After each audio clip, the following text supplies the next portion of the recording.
32 jenazah korban jatuhnya pesawat militer Myanmar yang jatuh ke Laut Andaman telah ditemukan. Jumlah itu merupakan separuh dari total korban tewas dalam insiden nahas ini.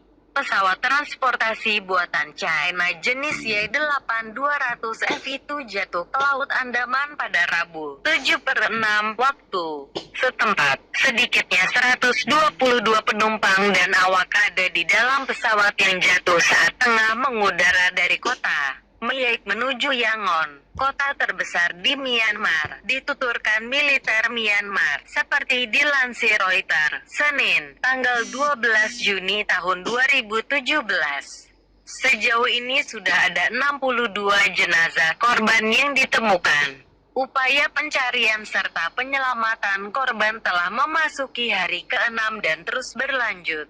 Sedikitnya 9 jenazah diantaranya merupakan anak-anak. Baca juga, ratusan orang tunggu jasad korban pesawat jatuh di pantai Myanmar. Penyebab jatuhnya pesawat ini masih belum diketahui pasti. Namun via halaman Facebooknya, Komandan Militer Myanmar, Min Aung Hlaing, menyebut sempat ada awan sangat besar di dekat lokasi jatuhnya pesawat.